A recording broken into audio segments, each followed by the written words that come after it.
Shalom Bapak Ibu, senang kasih dalam Tuhan. Haleluya, kita bersyukur sudah memasuki hari Minggu 24 Agustus 2025. Saya percaya saudara semua sudah beribadah, melayani Tuhan di gereja masing-masing. Dan biarlah kita terus melakukannya dengan setia menjelang hari Tuhan yang mendekat. Karena ibadah mendatangkan banyak keuntungan bagi kita semua. Dan sebelum saudara beristirahat, ada baiknya kita kembali dipenuhi dengan firman Tuhan, masih belajar mengenai kehidupan seorang keluarga yang Tuhan kehendaki, baik itu sebagai suami, istri maupun anak-anak, sehingga keluarga kita menjadi keluarga yang memuliakan Tuhan.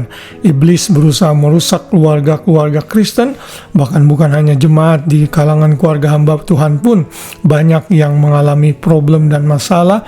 Karena itu kita semua bertanggung jawab untuk benar-benar memperhatikan kehidupan keluarga kita, sehingga iblis tidak memiliki celah untuk menghancurkannya. Karena keutuhan keluarga adalah sasaran target yang sangat keras dari si jahat. Dan hari ini kita masih belajar tugas yang sangat penting untuk menghancurkan siasat si jahat bagi keluarga kita yang dibebankan kepada seorang suami, yaitu ia harus menjadi imam di dalam keluarganya. Kita membaca di dalam Efesus 6 ayat 4 yang berkata demikian, "Dan kamu bapak-bapak, janganlah bangkitkan amarahmu di dalam hati anak-anakmu, tetapi didiklah mereka di dalam ajaran dan nasihat Tuhan." Di sini jelas sekali dinyatakan bahwa bapak-bapak harus mendidik anak-anaknya di dalam nasihat Tuhan. Itu berarti bapak atau seorang suami harus menjadi imam di dalam keluarganya. Tugas imam di dalam Perjanjian Lama adalah mewakili umat di hadapan Tuhan. Umat tidak bisa datang langsung kepada Tuhan, tetapi melalui perantaraan imam. Imamlah yang harus mempersembahkan korban di bait suci untuk mewakili umat yang berdosa sepanjang tahun, dilakukan bertahun-tahun. Dan imam juga harus diangkat dengan memiliki syarat-syarat yang sangat ketat. Dan karena itulah seorang suami harus menyadari posisi ini dan tidak menganggapnya main-main. Ini adalah tugas dan tanggung jawab seorang suami untuk membawa anak-anaknya dan istrinya di dalam pengenalan akan Tuhan, hidup dalam takut akan Tuhan. Di sini dikatakan para bapak-bapak, suami dalam mendidik anak itu memiliki peranan yang sangat penting. Bapak-bapak tidak boleh membangkitkan amarah di hati anak-anak mereka. Salah satu hal yang membuat anak-anak marah itu bila kita pilih kasih terhadap anak-anak kita, atau kita memaksakan kehendak kita. Misalnya seorang suami itu dokter, maka anaknya harus jadi dokter. Kalau seorang suami itu senang accounting, anak saya mesti di bagian accounting dan ekonomi. Kita tidak boleh melakukan itu. Kita harus mengarahkan anak kita. Dan yang terpenting, kita membawa istri dan anak-anak kita untuk belajar firman Tuhan. Karena itu tugas suami adalah dia harus benar-benar menggali firman, baca firman Tuhan untuk dibagikan kepada keluarganya. Tugas ini yang sering diabaikan oleh para suami-suami. Nanti bila engkau sudah menghadap Tuhan, Tuhan akan bertanya kepadamu, sebagai suami engkau sudah melakukan tugasnya dengan baik.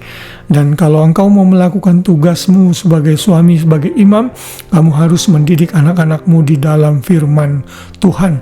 Karena hanya firman Tuhan yang bisa menuntun langkah hidup sebagai seorang suami dan juga seluruh anggota keluarganya.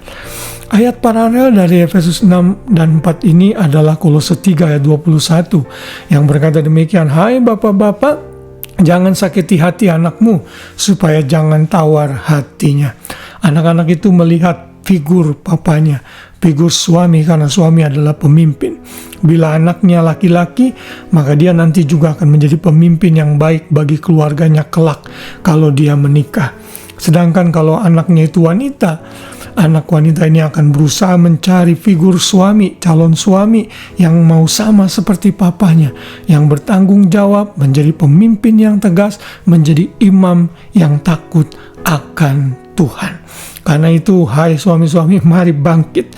Saudara dipanggil, dipilih menjadi seorang pria untuk satu tugas yang sangat berat dan too late, saudara tidak boleh komplain. Namun saudara bersyukur dengan keberadaan saudara, bersyukur dengan kodrat saudara, dan mulai ambil alih tugasmu di dalam takut akan Tuhan.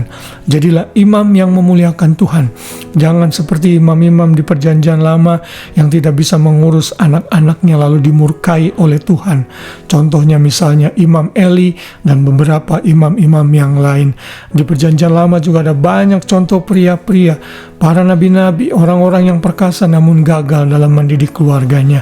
Abraham sempat gagal, ya Daud sempat gagal, Saul juga, dan masih banyak lagi. Namun hari ini kita belajar yang positif. Lakukan tugasmu sebagai imam, membawa anak-anak dan istrimu ke dalam hidup takut akan Tuhan dan di dalam hidup ke dalam kebenaran firman Tuhan. Haleluya, kiranya firman ini mengingatkan kita semua, meneguhkan kita dan menguatkan keluarga kita semua. Itulah tugas para suami yang sudah kita pelajari. Mulai besok kita akan belajar tugas-tugas istri. Tuhan memberkati kita semua. Selamat malam dan selamat beristirahat. Shalom.